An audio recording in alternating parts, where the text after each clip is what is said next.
So you're ready to sell your home. What do I do now? Well, it is a hot market, 100%. But still, just putting a sign out on your lawn and thinking that you can ask whatever amount you want is going to get your home sold is still not the case.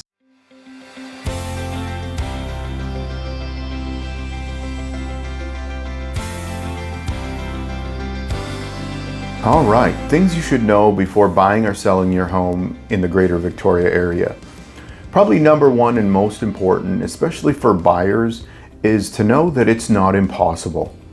You can still find a home in the Greater Victoria area that suits your needs and works for you. I know the media is putting out there all of the cons of that process and how difficult it is right now, and talking about inventory and all of those things. And certainly we have an inventory issue, and certainly there's competing offers and things like that, but there's a process to it that we can do to help you through that, to try and still get the best deal that we can for you and to find the right home for you. It's really about understanding that it's possible and having hope going in. I've had several clients, even in this market, who sometimes we've been in multiple offer situations and sometimes we haven't. And sometimes we've gotten it on the first offer and sometimes it's taken a few, but we've gotten the home that they were looking for. So it's important to know going into it that this is possible, and that not only is it possible, there's a process to it that can make it more likely, things we can do, not just about the money of an offer, but things we can do to make offers more appealing to sellers. And then of course from the seller's side, we'll talk about that today as well, that there are a lot of things. It's not just about putting up a sign and our place is going to sell, but there's some things we can do to expedite the process. There's things we can do to get the best value that we want to get for our home as well. Hey, let's talk about being prepared. This is an important part for both the buyer and the seller. And what do I mean by being prepared? Well, number one is going to talk to your banker, whoever your lender is, if it's a mortgage broker, and I can certainly help you with that process. But without going and having those conversations right up front, we don't know what the numbers look like. And I can't tell you how disappointing it is for clients who, when they think they qualify for a certain amount, and then we find this wonderful home and they talk to the lender and suddenly find out that they can't qualify for the amount that home is going for. So do that up front, and that will save you a lot of time. That will save you a lot of anguish in the process, and more importantly, it'll target our focus so that we know that we're looking for the right things to get you what you need for a home. And what that means, what do those prices look like, where does that mean we have to operate in terms of location, or what you're looking for square footage, bedrooms, all of those things. So we want to work through that whole process, and as much as possible know what we're looking for before we go out and start looking at buildings and homes and all these different things. And as a seller, keep in mind, unless you're in a wonderful position where you don't need to have a mortgage on your next home, you as a seller will need to have a mortgage on your next home. So it's in your best interest to go and have those conversations up front with your lender and your mortgage broker. And as I said, I can certainly help you with that. I deal with several qualified mortgage brokers that, over the years, my clients have had great relationships with, and they've done a great job for us. So you're ready to sell your home. What do I do now? Well, it is a hot market, 100%. But still, just putting a sign out on your lawn and thinking that you can ask whatever amount you want is going to get your home sold is still not the case. That's not what's happening. And we're starting to see more where people are really looking at, okay, what is the price of this home? What is the value of this home? So it's super important that you have priced your home accurately for what's happening in the market. And that's part of how we can help with that process as well, and part of my job and part of the Island Real Estate team, that we're going to help you work through that process and make sure that we have a number that you're comfortable with, that we are comfortable with, and so that we can expect to get reasonable offers that makes sense for us. All right, so I'm ready to buy my first home and buy a home. I'm ready to write an offer. I can come in and write this offer at 5 or 10 or 15,000 under the asking price, right?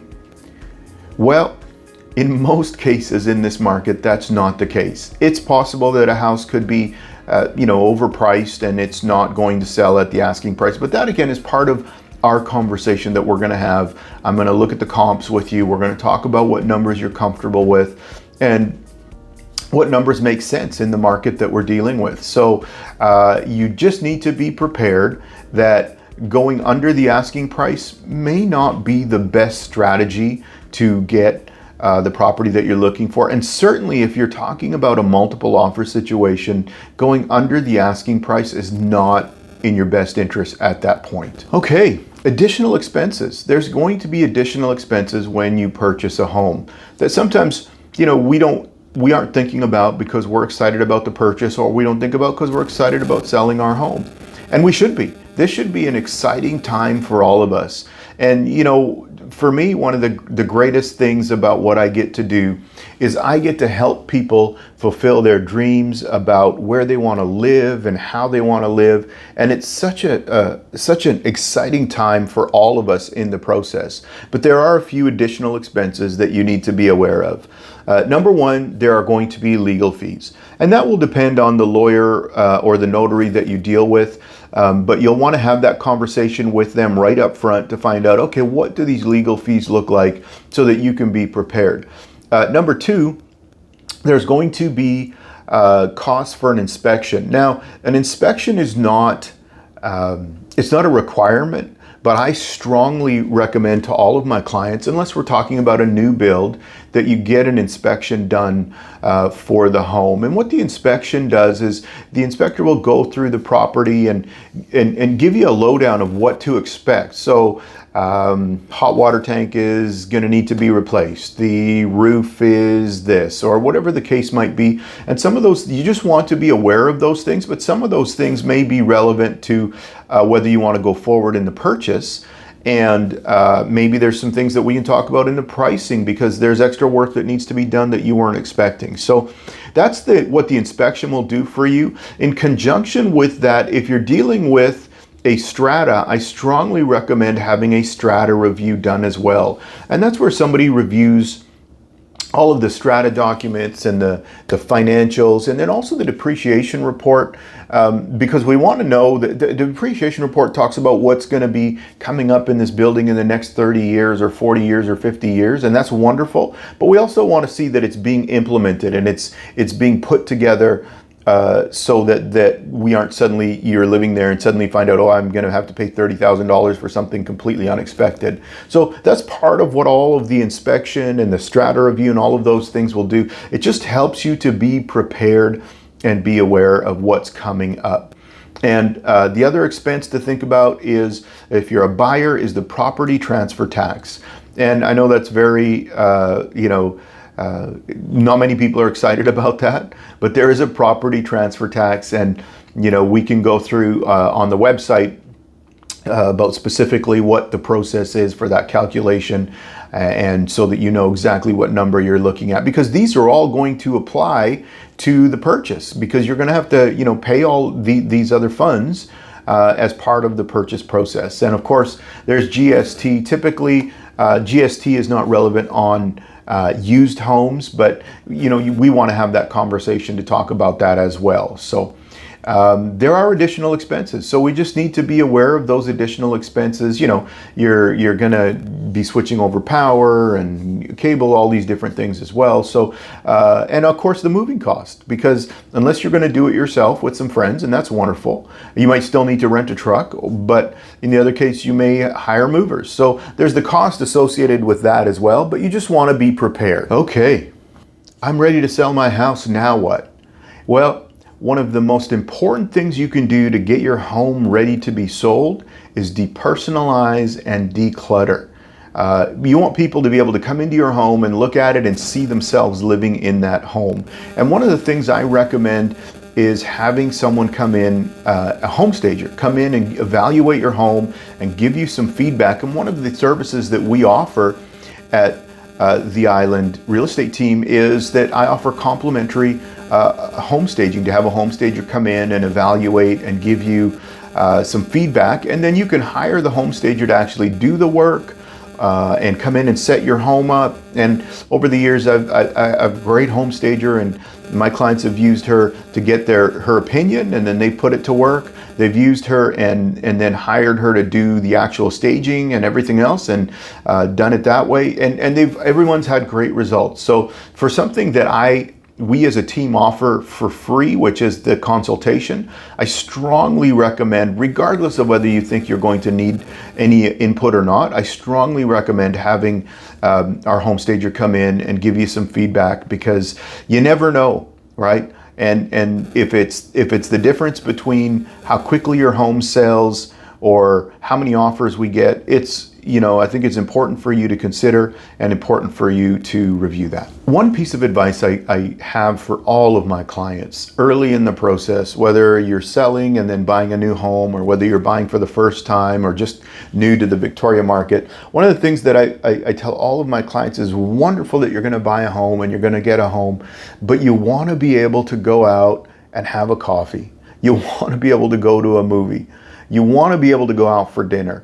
Don't put yourself in a situation where you've maxed yourself out to buy this home to the point where we call it being house poor, that you have a house, and it's a wonderful home, but you can't do anything. You don't actually get to have a life outside of, I get to stay in my home. So it's important, when you're going over those numbers with the mortgage broker, that you sit down and talk about, okay, are these numbers realistic? Just because I can get this number, is that something that's realistic for me? Maybe I need to come back here so I can have, a reasonable lifestyle outside of owning a home, or whether it's a condo or a townhouse or a house. But do that due diligence and take some time to think about it, so that number makes sense and you get to enjoy your home. You don't want to have it where, you become resentful towards your home because it's costing you so much. So that's something you can do that just takes a few minutes, but will help you out tremendously in the long run. Okay, let's talk about deferred offers. We're seeing a lot of that in this market right now, both for my clients that are sellers. We've obviously done that. For my clients who are buyers, we've gone through the other side of that process. And what a deferred offer date is the seller has set a date, and usually there's a time associated with it where they're going to review offers. So let's just get you some days for an example. Maybe on a Thursday, the listing goes on the market and they do showings all weekend. And right up front, they'll tell us that we're going to look at offers on Monday at 6 p.m. So what that means is we go and see the property, and there will be other people that are going to see the property as well. And then we talk about, is this something we want to write an offer on? Because if we do, we need to present it at this time, at this date. One thing that we're seeing some of too is what we call bully offers. Not everybody is open to it, but some sellers will be. And that means that somebody comes in with an offer that they think is quite a bit higher than the asking price, and maybe there's no conditions on it or something, and they're prepared to come in and say, look, will you consider my offer before the date that you have set for the offers? And we're seeing some cases where that will happen, some cases where the seller said, no, I will not consider any bully offers. So that's just something to be aware of. Typically in most listings right now, we're seeing offers that are deferred. So it's at a certain date at a certain time. And so, which is, for us is great, because for my buyers, it allows us to go and be prepared and know that we like this home and do a little bit of due diligence to prepare, and then write the best offer for us that makes the most sense. And we'll find out when it comes to the offer date, how many offers have been written, how many they've gotten in, and the whole process, so that we stay informed throughout. Obviously,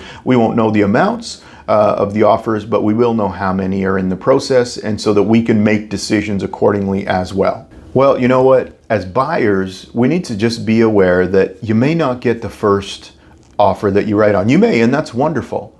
I've had clients where we've gotten the first offer that we wrote. I've had clients where we've taken a few more than the first one before we got one accepted.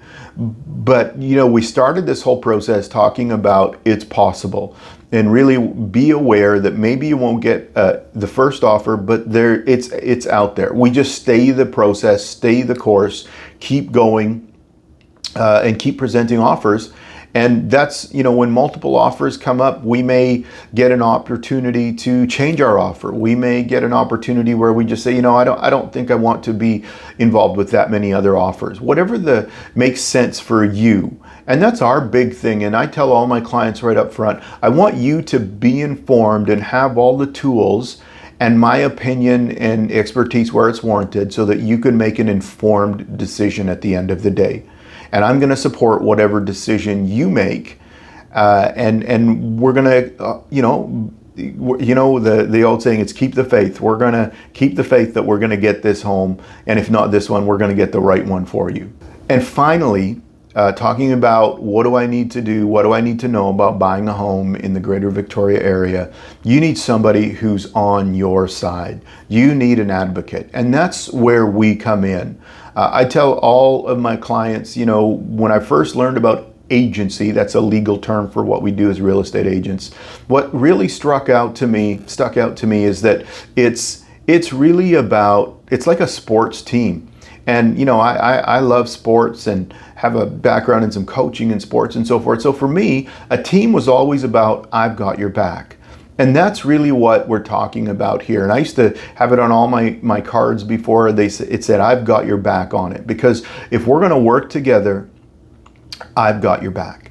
I'm on your side. I'm going to bat for you. And your best interests are, that's what I'm looking at. That's what I'm looking out for. And that's what we're doing. And you need to have someone that's acting on your behalf.